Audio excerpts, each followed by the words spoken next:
Yeah. Oh, look at these two. All right, come on. You're okay? Oh, what?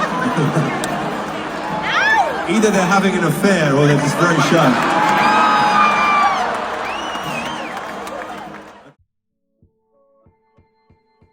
Doubtless, most of you are well aware of the internet's latest meme. Indeed, it's a little funny. Not gonna lie, it's pretty entertaining. And for those not in the know, these two individuals are Andrew Michael Byron and Kristin Cabot, who were, going to a Coldplay concert, as one does. And when finding themselves on the concert's kisscam, proceeded to, not at all subtly, hide themselves after being filmed in an embrace, leading to the idea that, maybe they're not supposed to be doing that. Maybe there's something sketchy going on, and yeah, there kind of was. Basically, as far as anyone seems to be concerned at this point, the two were having an affair with each other. Both of them are married to other people, not each other, and yeah, it's kind of awkward. Though I think the hilarious part is that had they not reacted the way they did, no one would probably have noticed.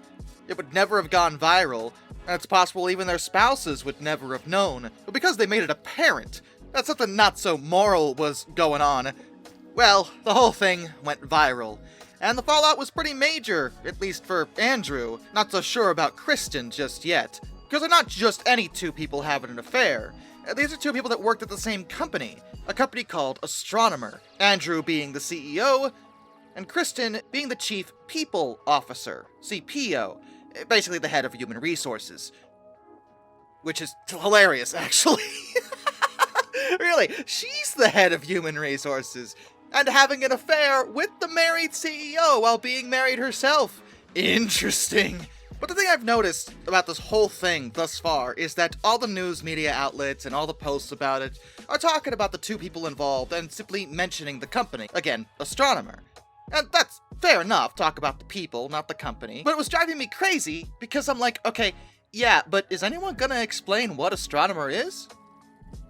Has anyone even asked that question? Because I'm pretty sure most people had no earthly clue Astronomer even existed prior to this ridiculous situation. And since I tend to make a lot of videos about companies around these parts, I figured I might as well chime in and explain briefly what Astronomer is and what they do.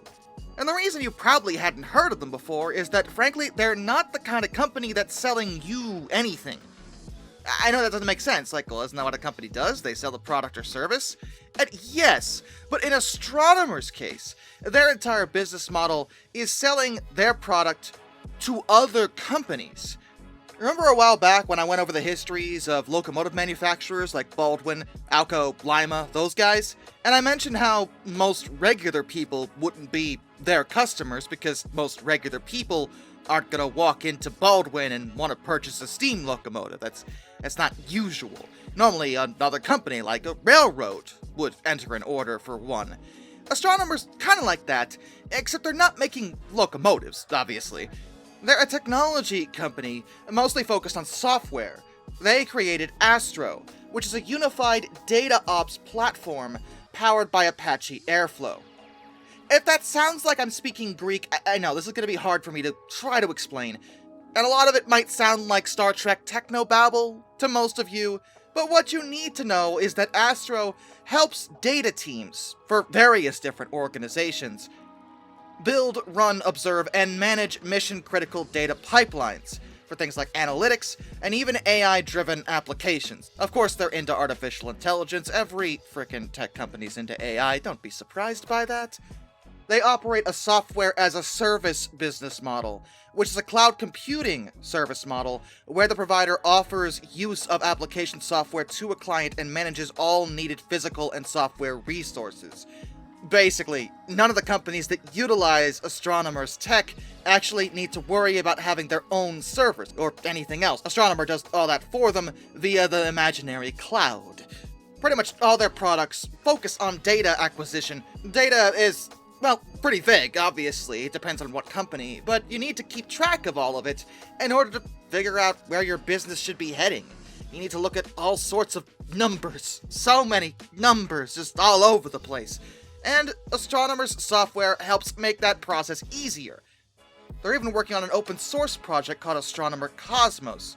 And they have a pretty decent roster of legitimate companies, very large ones. Companies like Ford, Apple, Adobe, Marriott, all utilize Astronomer's products, or, well, service, their software, their coding, their engineering, multi-billion-dollar companies. And Astronomer has done incredibly well, very well, astonishingly so. They're only 10 years old. They were founded in 2015. And by 2022, they would become what's known as a unicorn. A unicorn in this context is not, well, a unicorn. In business, the term is applied to any startup company that's valued over $1 billion while also still being privately owned and not listed on a share market. Astronomer is still a privately held organization, so being worth $1 billion while privately owned is an insane achievement. So naturally, yeah, they're doing solid work in their particular niche, not producing something that the regular public is necessarily gonna want.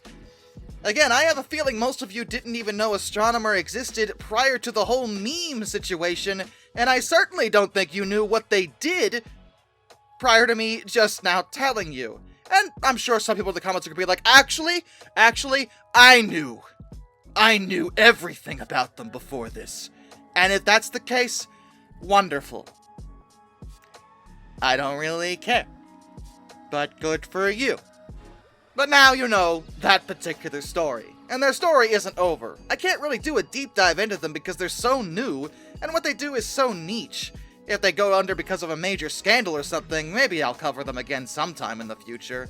But I can't imagine it'll be in the near future, mostly because I don't think this particular situation is gonna affect them all that much.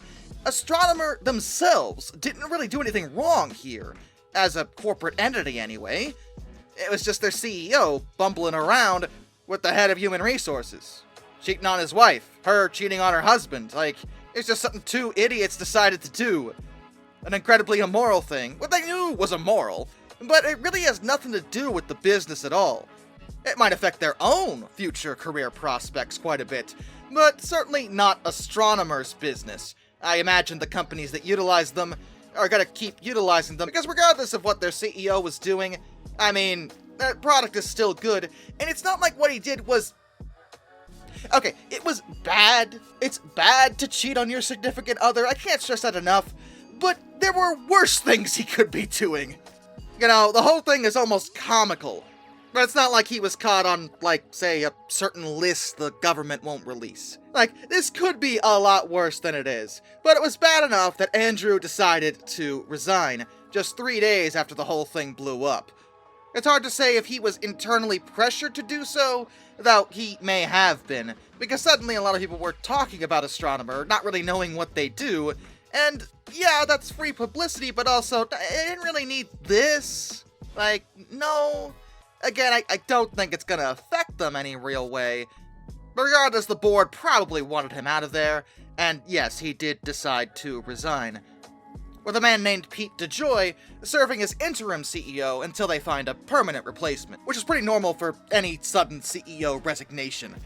Also, one more thing to clarify, because I'm all about facts here, I should probably mention another part of the viral train when it came to this particular topic was Andy Byron's alleged apology letter, which was such a hysterical non-apology that you couldn't make it up if you tried. Or could you? Yeah, it's a forgery. He didn't write this. Nobody did. Well, somebody did, but he didn't. Nobody at Astronomer did at all. As far as I'm able to tell, he hasn't released an official statement personally to the public. At least as of the making of this video. So yeah, that apology letter that you're all shaming him for, yeah, he didn't actually write that. So, I mean, okay, we could shame him for the affair, but it's not shame him for an apology he didn't even attempt to make at this point. Actually, you could shame him for not apologizing, but I mean, does he really owe any of us an apology? He owes his wife an apology. That's who he owes an apology to. A really major apology. An apology that I'm not even sure is going to be accepted. I feel like this is going to go to a certain courtroom. Starts with the letter D. Rhymes with divorce. That's where I'm at with it. Till next time, this is Darkness, and I bid you all a fond farewell.